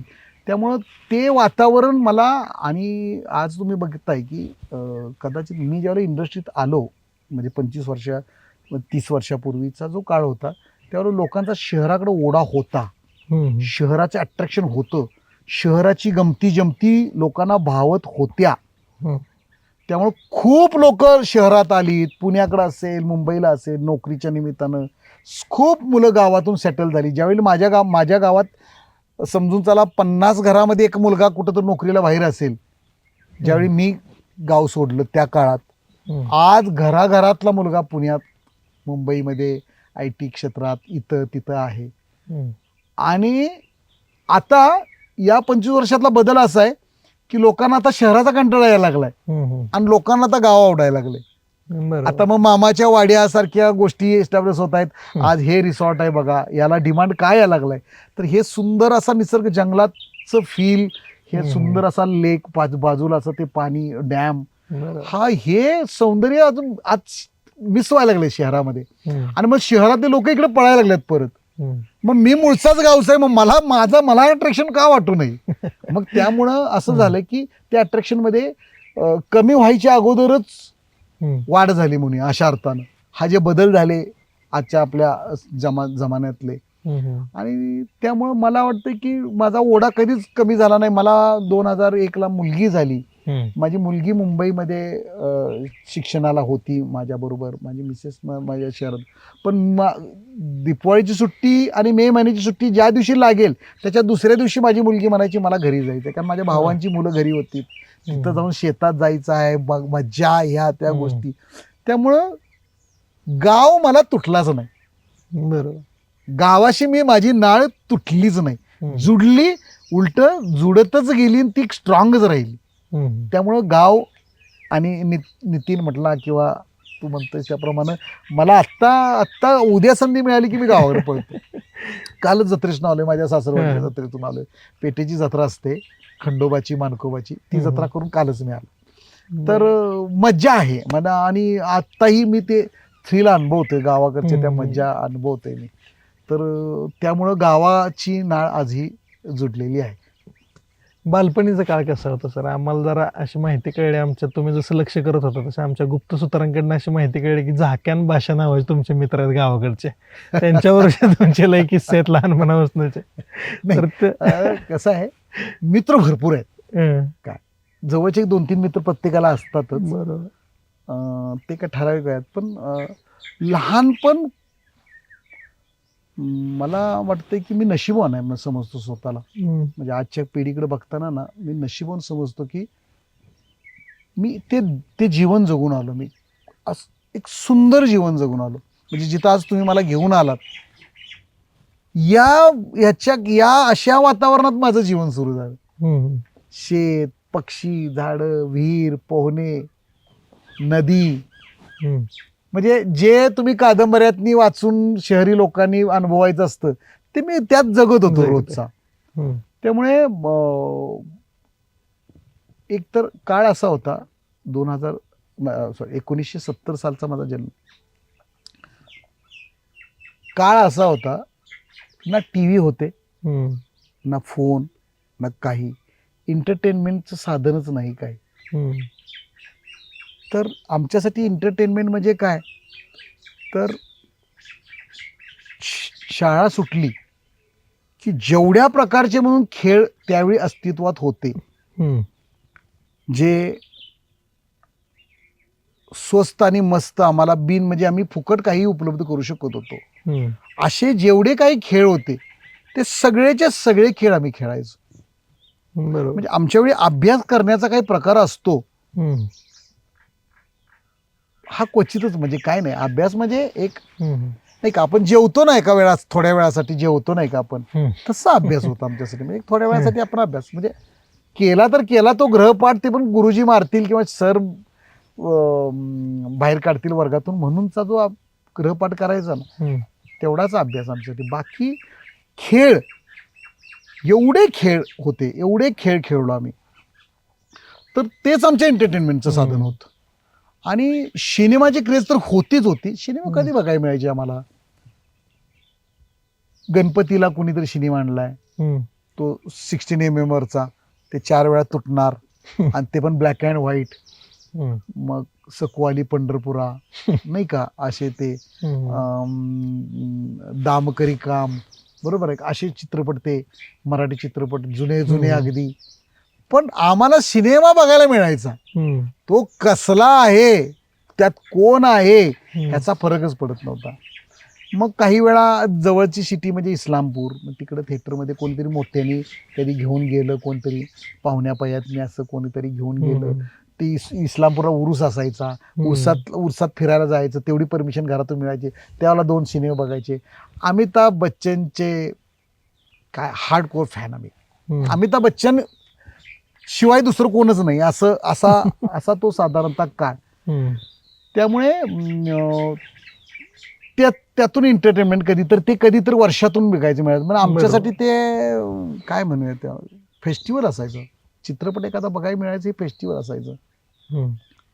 बरं, गावामध्ये काही आम्ही, मला वाटतं मी 7वी-8वीला असताना गावामध्ये एक तंबू टाईपचा सिनेमाचं थिएटर पण उभा राहिलं. पण ठीक आहे, ते उभा राहिलं म्हणून काय झालं, त्याला 2 रुपये तिकीट होत आणि 2 रुपये घरातून मिळवून सिनेमाला जायचा. पण एक मोठं म्हणजे काय होतं, शब्द मला असा करेक्ट, मोठं दिव्य होतं ते आमच्यासाठी, की 2 रुपये म्हणजे असं नव्हतं ना की चला हा 2 रुपये घे जा, आपण आता फट करून तिकीट काढतोय 250-300 रुपये, चला आज आपण हा चित्रपट बघून आलो, उद्या तो चित्रपट बघून आलो. पॉपकॉर्न खातोय आपण सहज 100-200 रुपयाचं ते एक पॅकेट घेतो आणि खातो. 2 रुपयाचा सिनेमा बघायला अवघड होतं. 2 रुपयाचा सिनेमा बघायला कित्येक वेळा असं होतं की माझ्याकडं $2.25 रुपये आहेत आणि माझ्या मित्राला 2 रुपये 25 पैसे आहेत. तू म्हणायचं 25 पैसे आज मी देतो, परत तुम्हाला माझे 25 पैसे घालायचे. कित्येक वेळा हे 25 पैशाचे मी सांगितलं, कित्येक वेळा 50 पैसे माझ्याकडे इथून सुरुवात व्हायची. मग ह्यांनी 50 पैसे दिले, त्यांनी 25 पैसे दिले, असं करून. बरं, ह्याच्या पुढे पण जाऊन सांगतो, असा पण भाग होता की तो सिनेमाचा इंटरव्हल झाली की ते तिथले जे काय गेटवरचे लोक असतील ते सोडून द्यायचे, मग विषय सोडून द्यायचा. कारण वॉशरूमला पण लोक बाहेरच असायचे नाही का. अर्धा सिनेमा बाहेर कुठंतरी बाजूला बसून ऐकायचा आणि मग इंटरव्हलला बाहेर लोक आलीत की त्यांच्यात घुसायचं ना, अर्धा सिनेमा जाऊन बघायचा. असे सिनेमा बघितले तुम्ही. ते अर्धेच सिनेमे पहिले इमॅजिन केल्यामुळे ते कुठेतरी दिग्दर्शनात आलं का? कारण प्रत्येक तुम्ही तुमचं इमॅजिन केलं होतं मला काहीतरी. म्हणजे तसं म्हणूया आपण, कदाचित ते कसं असतं नाही का, कराटे किड किड्स किड नावाचा एक चित्रपट आहे. त्याला त्या मुलाला कराटे शिकायचं असतं आणि मग तो जातो आणि मग त्या जॅकी चेनकडे जातो. जॅकी चेन त्याला पहिलं काय करतो तर त्याचा कोटच त्याला दिवसभर फक्त त्या एका खुट्टीला अडकायला सांगत असतो नाही का. नंतर दुसरी कामं लावत असतो. त्याला कळत नाही त्या मुलाला काय हे कामं लावतोय, कोट अडकायला लावतोय, हे काय लावतोय. पण त्याची ती मुवमेंट त्याला सेट करायची असते, म्हणून ते त्याला काम सांगत असतो. बरोबर. त्यातून ती मुवमेंट सेट होते आणि मग त्याला ते इझी होत्यात गोष्टी. कदाचित तू म्हणतोस त्याप्रमाणे असं पण झालं असेल की मी त्यावेळी ती इमॅजिनेशन करायची सवय लागली असेल आणि ती कदाचित आज जाऊन दिग्दर्शनात उपयोगी पडत असेल. हा भाग सुद्धा असू शकतो. बरोबर. हा भाग सुद्धा असू शकतो. पण मी खरं तर आजच त्या गोष्टीवर विचार केला. मी पण स्वतः कधी त्या गोष्टी विचार केला नाही. पण ह्या गोष्टी आहेत यार. म्हणजे तिथून म्हणजे ते जे वेळ होतं ना, सिनेमा बघायचं वेळ होतं ना, तेच सिनेमा बनवायपर्यंत घेऊन आलं, म्हणजे किंवा इथंपर्यंत घेऊन आलं. बरोबर. त्यामुळे गाव तर मज्जाच. म्हणजे गाव जिल्हा परिषदेच्या शाळेत आम्ही शिकलेलो. तर त्यावेळी जिल्हा परिषदेच्या शाळेमध्ये शाबती फरशा पण नसायच्या. सारवलेलं हे असायचं, जमीन असायची आणि ती सारवायची पण आम्हीच असायची. मग कसं असायचं, जर शनिवारी आम्हाला सकाळची शाळा जर शनिवारी, आणि मग त्या दिवशी शाळाच नसायची आणि आम्हाला शाळा कधीच नसलेली बरी होती. काहीतरी व्हावं, पाऊस खूप पडावा आणि त्या वाटेत काहीतरी व्हावं आणि आमची शाळा थांबावी, एवढी शाळा थांबवायची आवड होती आम्हाला. लोकांना शाळा शिकायची एवढी आवड असते ना, तर शाळा थांबवायची जेवढी मोठी आवड असेल त्यातला मला वाटतं नंबर 1 असेल. तसे प्रयत्न केले कधी शाळा केले ना, भरपूर केले. म्हणजे कित्येक वेळा आम्ही दिवस अखंड कारण माझी शाळा 1.5 किलोमीटरच्या अंतरावरती होती. असंच आता हे कसं इथं असं जंगल आहे, असं अशा वाटेतून जायचं होतं. मग भरपूर वाटेत शेतं मिळायची, वाटेत झाडं मिळायची. एखादा मस्त असा आडोसा जर मिळाला तर त्या दिवशीची शाळा आमची त्या आडोशाच्या ठिकाणीच असायची कंप्लीट. आणि मस्त दुपारी आम्ही तिथून घरी येऊन अगदी शाळेतून आलेल्याची ऍक्टिंग करायचो आम्ही. मस्त जेवायचो पोट भरून, परत जाऊन आणि आम्ही तिथं दिवसभर, कारण परत मध्यावर गेल्यावर गुरुजी हाणणार ना दुपारी कसा आलाच म्हणून. त्या दिवशी कंप्लीट स्किपच करायचं, ते शाळाच स्किप करायची.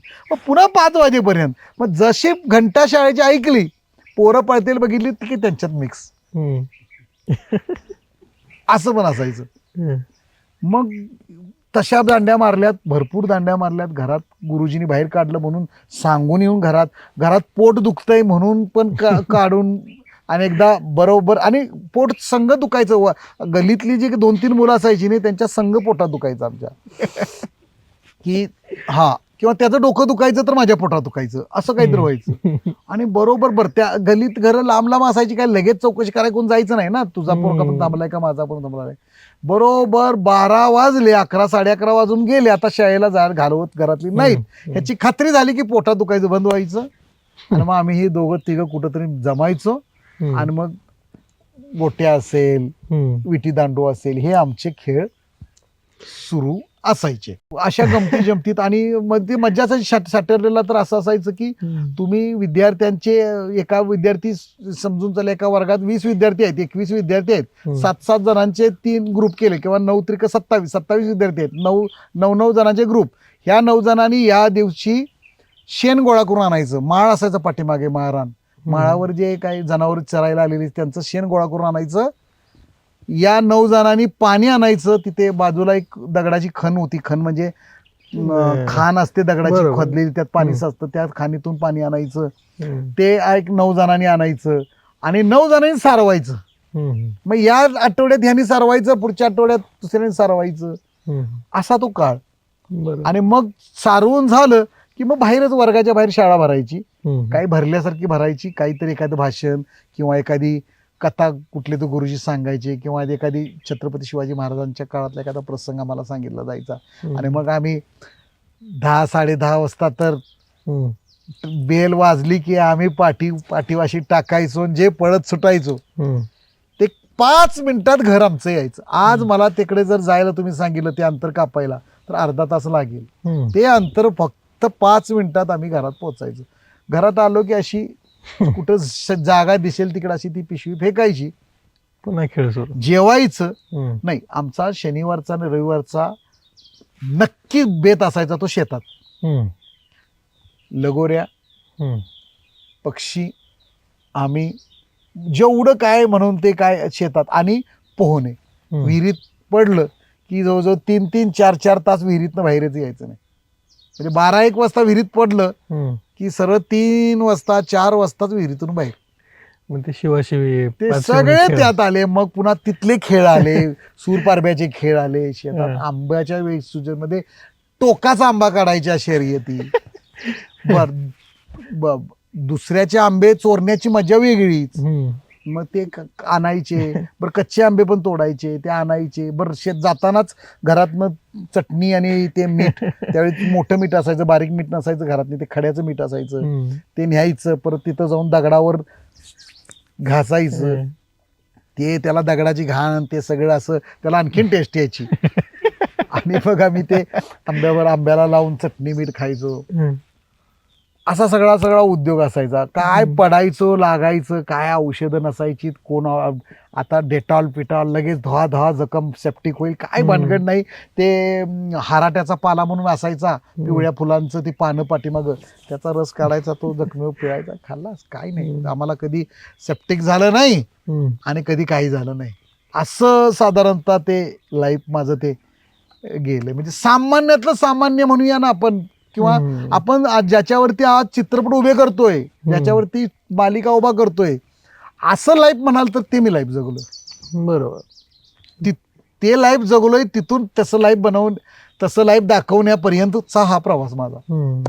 तर गाव नसानसात आहे, काय म्हणतात, म्हणजे गावातला मी गावापासून वेगळा होऊच शकत नाही या जन्मात तरी नाही.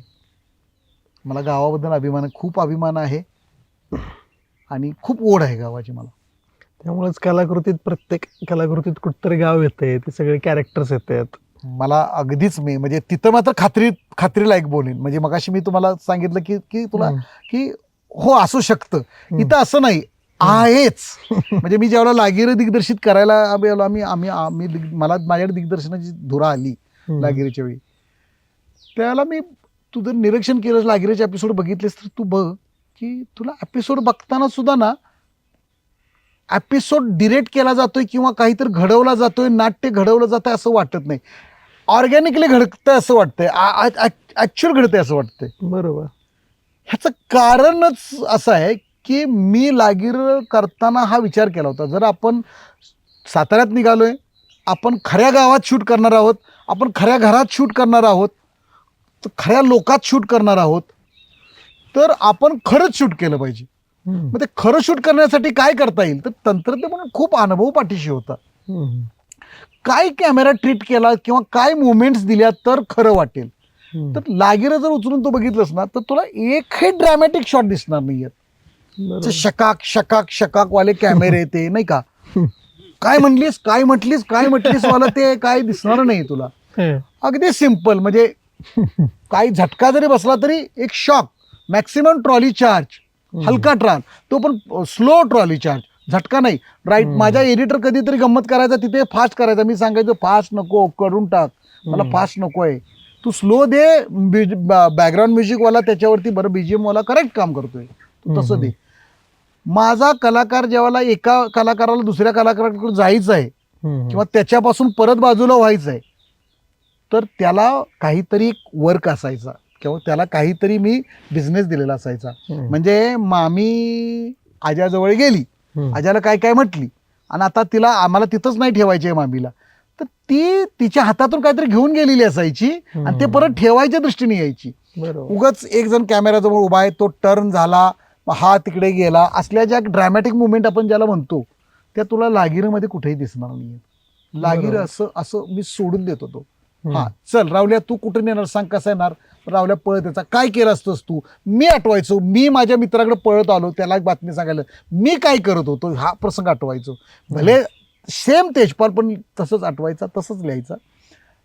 तसंच सेम मी पण असं इमॅजिनेशन करायचो की काय केलं असतं मी या घडीला, काय करत होतो मी या घडीला, आणि मग मी तसंच दिग्दर्शित करायचो.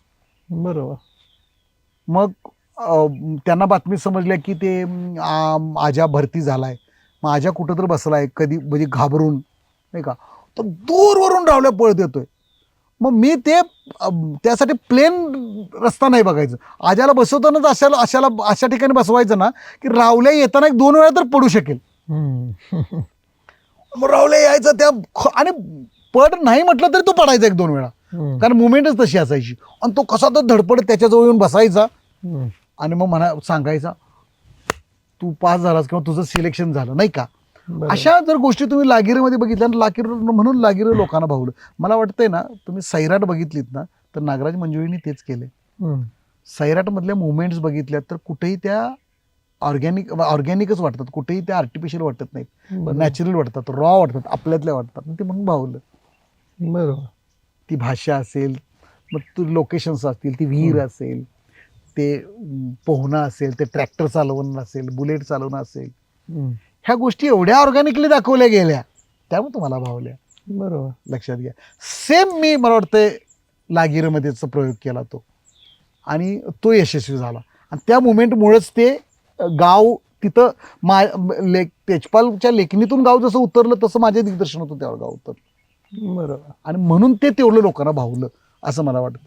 नाही, ते ऍक्च्युअल त्यावेळी गाव दिसत होतं. म्हणजे Yes. मला त्यातलं एक आठवतं की 26 जानेवारी 15 ऑगस्ट काहीतरी ते सीन होता आणि ते चाचा जिलेबी वाटतात. करेक्ट तर आता आपल्या पण गावात असते, म्हणजे ही जातपात धर्म आता अलीकडे जास्त वाढते. करेक्ट आहे. प्रत्येक गावात तसा एक चाचा असतो. 100%. ते लागिरीमधनं दिसलं. तो दिसलं. लागिरीमध्ये सगळं दिसलं. लागिरीमध्ये कीर्तन दिसलं तुम्हाला लोकांना, लागिरीमध्ये दूध घालणारी पोरं दिसलीत तुम्हाला. बरोबर. किंवा ह्याच्यात दुधाचा नंबर लागून त्यात पाणी मिसळणारी लोक दिसली. पुन्हा शर्यती लागून त्याच्या गोट्यात काम करणारी शितली दिसली. आजानं शितलीला शिक्षा काय दिली तर गोट्यात काम करायची शिक्षा दिली नाही का, त्या ह्याच्यातून. तर ह्या गोष्टी ज्या दिसल्या ह्या लागिरीमध्ये ज्या गावात दिसतात त्या दिसल्या. आता मला एक गोष्ट सांगायला लागलो तर खूप दिसल्या. म्हणजे सलून दिसलं, गावचं सलून दिसलं. सलून मधला बाप जो असतो तसा पोरानं कसं येऊन काम करावं आणि पोरग मात्र मित्रांनी कसं हुंदडत फिरतंय, ते सगळं ते गावातलं आहे. हे सगळं आहे, ऍक्च्युअल आहे. बरोबर. आणि हे दिसलं तिथं, तेच भावलं लोकांना. फक्त रंगपंचमी, गावाकडची रंगपंचमी दिसली. कायलीत रंग करायचा, त्या गुराच्या कायलीत लोक गावाकडे रंग करतात, त्यात एकमेकाला टाकतात, त्या मज्जा दिसल्या. शहरातली ती पिचकारीवाली रंगपंचमी, होली आई रे न दिसता ती गावातली रंगपंचमी दिसली नाही का. गावातली होळी दिसली, बोंब मारणारी पोरं दिसली तुम्हाला, सगळं दिसलं. फक्त आर्मी मॅन, म्हणजे आर्मी मॅनची सिरीज न दिसतं त्यात गावगाडा दिसलं. सगळं दिसलं. आर्मी मॅनची लव्ह स्टोरी जरी असली तर आर्मी मॅन गावात असतो ना. आर्मी मॅनची बायको आज गावात असते ना. आर्मी मॅन जातो बाहेर 4-4 महिने ड्युटीवर, बिचारा आपल्यासाठी, आपल्या सुरक्षेसाठी लढतो, आणि 4-5 महिन्यानं आपल्या बायका मुलातनी येतो, तर गावातच येतो ना तो. बरोबर. तर ते सगळं होतं, ते सगळं त्यात होतं. तेच आम्हाला दाखवायचं होतं. बरोबर.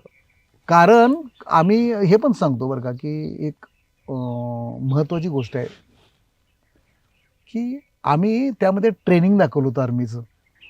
आणि सैनिक स्कूल, आपल्या सातारच्या सैनिक स्कूलला आम्ही त्याचं शूटिंग करत होतो.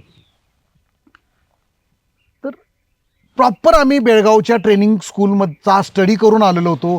तिथून ते बनियान्स, ते रेड बनियान, ब्लू बनियान, त्यांच्या ग्रुप वाईज बनियान्स असतात आणि हाफ पॅन्ट्स असतात. त्या तिथून बनियान मी त्यांच्याकडून रिक्वेस्ट करून त्यांच्याकडून विकत घेऊन बनियान मी आणलेली होती. इथं आम्ही त्या हाफ पॅन्ट्स, खाकी हाफ पॅन्ट त्यांना शिवलेल्या होत्या, आणि त्यांच्याकडून आम्ही प्रॉपर ट्रेनिंग कसं होतं त्याचा पूर्ण 2 दिवस स्टडी करून येऊन आम्ही इथं आणलेलं होतं आम्ही. आणि त्यातली काही तशी गायडन्स लोक इथं जे आता रिटायर होऊन आले किंवा इथं काम करतात, सैनिक स्कूलमध्ये काम करतात, त्यांना सुद्धा आम्ही सहाय्यासाठी घेतलं होतं की काय कसं दाखवायचं. एवढे बारकावे आम्ही दाखवत होतो. ते बारकावे दाखवताना ना आमच्या लक्षात असं आलं ना, लोक त्यावेळेला कमी बघत होते. म्हणजे TRP खाली येण्याचा जो प्रकार आहे ना, तो त्या काळात होत होता. बरोबर. हे आमच्या लक्षात आलं की म्हणजे लोकांना ना फक्त असं नुसतंच आर्मी बघायला, किंवा आर्मी म्हणजे आर्मी नव्हे, ती ट्रेनिंग वगैरे असंच बघायला नाही आवडत आहे. लोकांना सगळंच पाहिजे. आर्मी पण पाहिजे लोकांना बघायला, शेतकरी पण बघायला पाहिजे, मामी पण भांडणारी बघायला पाहिजे, जैडी पण प्रेम करणारी पाहिजे, राहुल्याच्या बापाची बापाची भांडणं पण पाहिजे, राहुल्याचं एकतर्फा प्रेम पण पाहिजे, नाही का? बरोबर. विक्याच्या आईचं दुःख पण पाहिजे लोकांना. एक युद्धात हात गेलेला एक फौजी आहे जो आर्मीची तयारी करतोय, आर्मीत लोकांना जाण्यासाठी उत्स्फूर्त करतोय, हे पण पाहिजे होतं लोकांना. हे सगळ्याचा बाज लोकांना बघायला पाहिजे होतं. बरोबर सर. सगळाच प्रवास जर आतापर्यंत बघितला तर मला वाटतं की एक कुणाला तरी हे स्वप्न वाटावं असं आहे की बाबा वाळवा, कोल्हापूर, परत मुंबई, परत हे सगळं लागीर नावाचं एक मोठं स्वप्न, म्हणजे लोकांना त्याचं लागीर होईपर्यंत ते स्वप्न जगणं. करेक्ट. आत्ता ह्या क्षणाला काय केलंय आणि अजून काय करायचं असं काय बाकी वाटतंय? मला वाटतंय जिथपर्यंत मी पोचलो तिथपर्यंत पण कित्येक जणांना पोचता येत नाहीये. बरोबर. त्यामुळे मी पहिल्यांदा तर परमेश्वराचे आभार मानतो की मी इथंपर्यंत पोचलो. त्याचबरोबर मी त्या ऑडियन्सचे आभार मानतो की ज्यांनी मला माझ्या दिग्दर्शनातले काही प्रोजेक्ट्स असतील ते बघितले आणि त्यांना उत्स्फूर्त प्रतिसाद दिला आणि त्यामुळे ते हिट झाले. मग निर्माता म्हणून मी ज्याला मालिका माझी पहिली झाली त्या मालिकेला लोकांनी डोकावर घेतलं, तर त्या लोकांचे पण मी पहिल्यांदा आभार मानेन. नाहीतर मी इथंपर्यंत पोचलो नसतो. तर इथंपर्यंत पोचलोय तर मी इथं समाधानी आहे की आता नक्की आहे. आणि इथंपर्यंत सुद्धा मला वाटतं की कित्येक लोक पोचत नाही, म्हणजे अर्धा ग्लास भरलाय हे म्हणणाऱ्यातला मी आहे, अर्धा ग्लास खाली आहे असं म्हणत नाही. पण म्हणून मी इथं थांबलोय किंवा इथं थांबणार आहे असं पण मला वाटत नाही. खूप काही करायचं आहे. एक तर मुख्य म्हणजे मी चित्रपटाचा दिग्दर्शक बनायसाठी मी इंडस्ट्रीत आलो, पण काही घटना अशा घडत गेल्या, इकॉनॉमिकली प्रॉब्लेम्स असतील, त्यावेळेचे सांसारिक प्रॉब्लेम असतील किंवा काही गोष्टी असतील, मग मी टीव्हीकडे वळलो, मग टीव्हीमध्ये दिग्दर्शक म्हणून झालो. पण सिनेमा दिग्दर्शित करण्याचं एक स्वप्न आजही बाकी आहे आणि मला एक चांगला चित्रपट दिग्दर्शित करायचा आहे. माहित आहे की आता इंडस्ट्री खूपच आता चित्रपट बनवणं अवघड झालंय, कारण लोक खूप सिलेक्टिव्हली थिएटरमध्ये येतात. पूर्वी तसं नव्हतं. अमिताभचा पिक्चर आहे तो काय आहे कसाही असू दे, आपल्याला थिएटरमध्ये जायचं आहे. हा काळ आता राहिला नाही. आज खूप तुम्ही मीडियावरती ऐकताय, रिव्ह्यू बघताय, तेव्हा कुठं तुम्ही सिनेमाच्या थिएटरमध्ये जायचा विचार करता. तर सिनेमा चालत नाही का? चालतोय, पण तो खूप चांगला तुम्ही बनवला पाहिजे, म्हणजे चांगलाच बनवला पाहिजे. उगाच मेरे मन को भाया मैं कुत्ता काट के खाया वाला मामला आता नाही राहिला. माझ्या मनात आलं, मला असं वाटलं, बसलो होतो मी तिथं डोंगरावर आणि मला कथा आठवली आणि असं आणि मी लगेच येऊन एका लेखकाला घेऊन बसलो आणि मांडली आणि सिनेमा असं नाही आहे. बरोबर.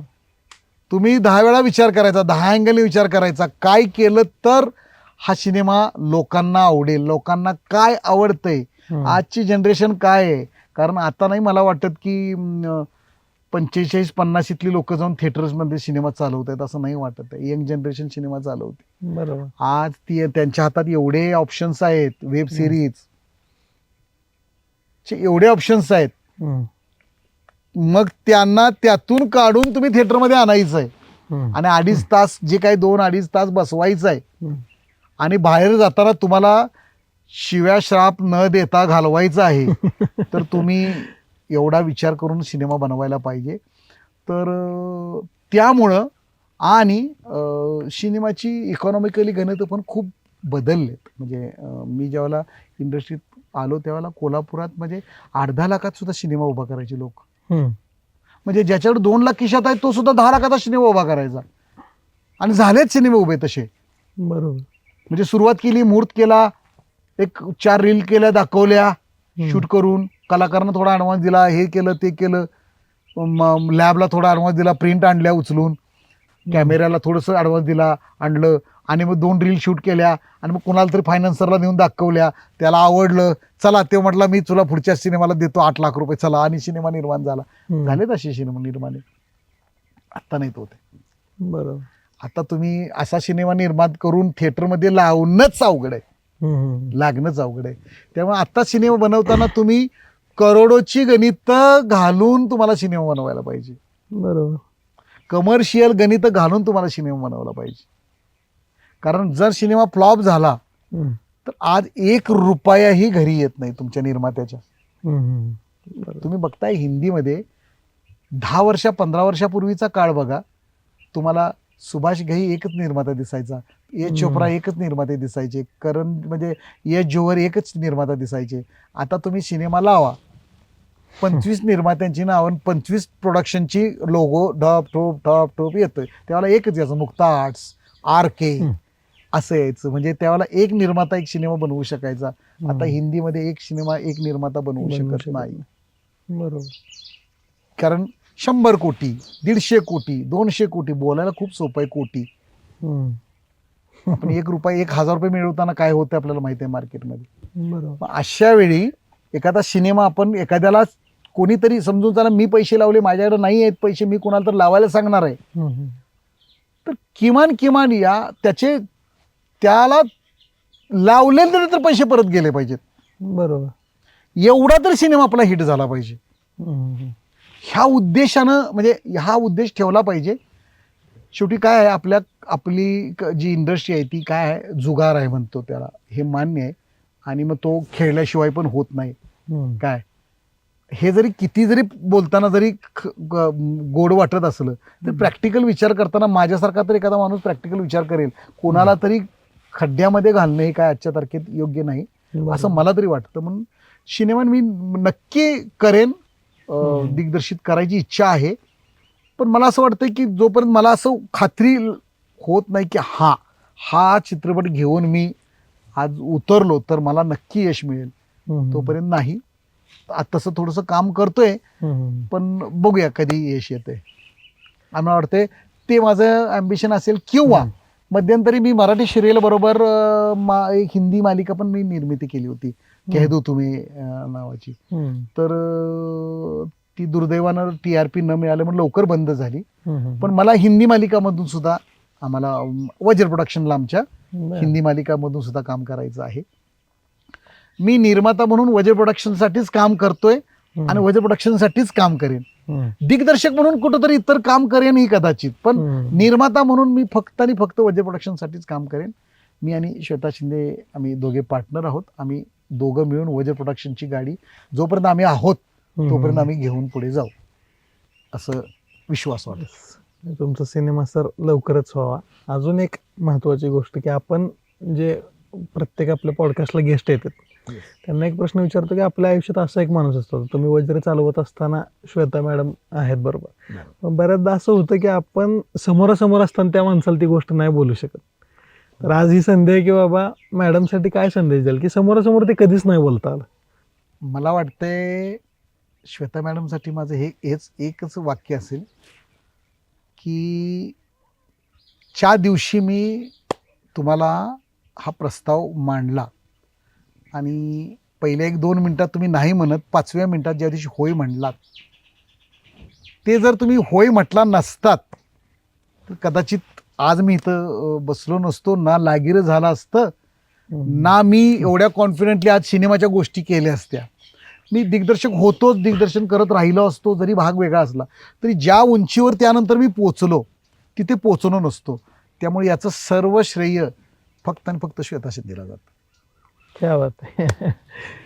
नाही, ही गोष्ट खरं तर मोठी आहे. म्हणजे बऱ्याचदा आपल्याला वेगवेगळ्या पायऱ्या वेगळी लोक मिळत असतात, पण मी वय जरी सर कमी असलं तरी बरीच माणसं बघितली तर त्यात हे मान्य करणं हे बऱ्याच लोकांकडे नाही. आणि आज हे तुम्ही सांगताय श्वेता मॅडम बघतील हा भाग, मॅडमला सांगणार की बाबा अशा म्हणजे खांबे सरांसारखा माणूस जोपर्यंत तुमच्याबरोबर आहे म्हणजे राहणारच आहे, तोपर्यंत वज्र प्रोडक्शन मला वाटतं आज मराठीत मोठं काम आहे. कदाचित हिंदीत एक सिरियल करून झाले, ते भरपूर लांबपर्यंत जाईल. कदाचित वज्र भविष्यात जाऊन सिनेमांची निर्मिती करत असेल आणि ती करावी, कारण आज बऱ्याच जणांना संधी मिळते तशीच ती मिळत राहणार आहे.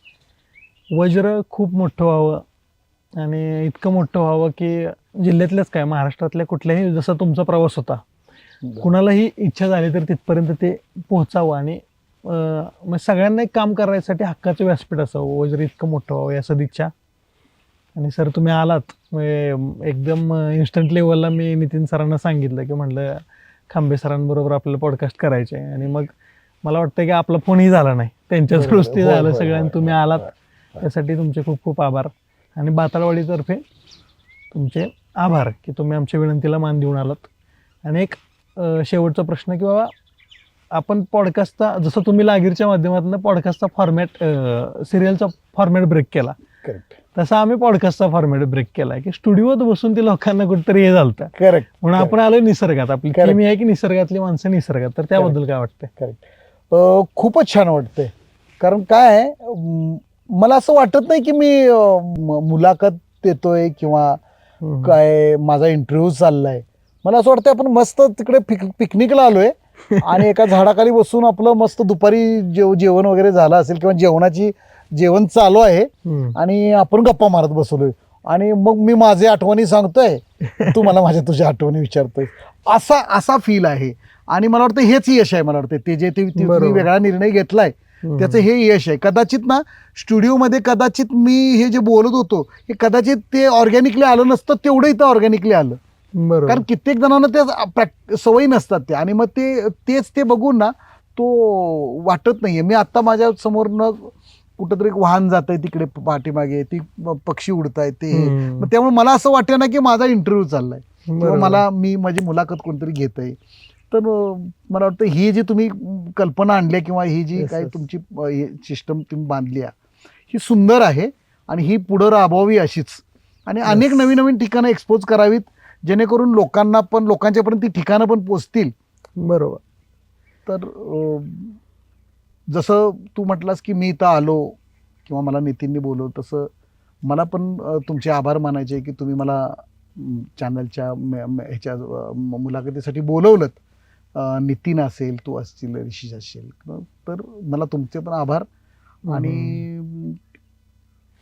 परमेश्वर करो की माझ्या वज्रचं नाव असंच मोठं होत राहो आणि वज्र एवढं मोठं होत राहो आणि वज्रकडे अनेक लोकांना संधी मिळत राहो. अनेक लोक वज्रमधून मोठी होत राहो आणि नाव करत राहो. वज्रचं जेवढं काम वाढेल तेवढे लोकांना मी चान्स देऊ शकेन तेवढ्या लोकांना संधी मिळेल आणि तेवढ्या लोकांचं भलं होईल. त्यांची कुठे तर शुभेच्छा आशीर्वाद मला मिळत राहोत आणि आमचा प्रवास पण असाच चांगला होत राहो. तुमच्यामुळं मला हे दोन गोष्टी माझ्या मनातल्या बोलायची संधी मिळाली त्याबद्दल तुमच्या चॅनलचं खूप खूप आभार. Yes yes yes thank you sir. आज आपण खांबे सरांचा जसा प्रवास बघितला आणि सगळ्यात आधी आभार शंभूराज ॲग्रो टुरिझमचं. इथं साताऱ्यापासून मेढा रस्त्याला येतानाच जवळ इथं ॲग्रो टुरिझम आहे शंभूराज ॲग्रो टुरिझम.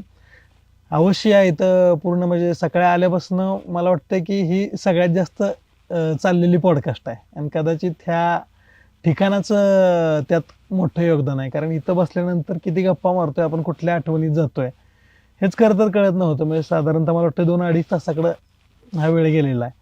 सगळ्यांनी एकदा इथे व्हिजिट करा आणि बाताळवाडीच्या माध्यमातून आज जसे खांबे सर होते तसे वेगवेगळे गेस्ट येतील त्यांचा प्रवास तुमच्यापर्यंत पोहोचवण्याचा हा प्रयत्न आहे. अशा नवनवीन पाहुण्यांशी बाताळवाडीवरती बाता मारण्यासाठी बाताळवाडीला सबस्क्राईब करा, लाईक करा आणि शेअर करा. म्हणजे असेच नवनवीन पाहुणे आम्ही तुमच्यापर्यंत आणू शकू. धन्यवाद.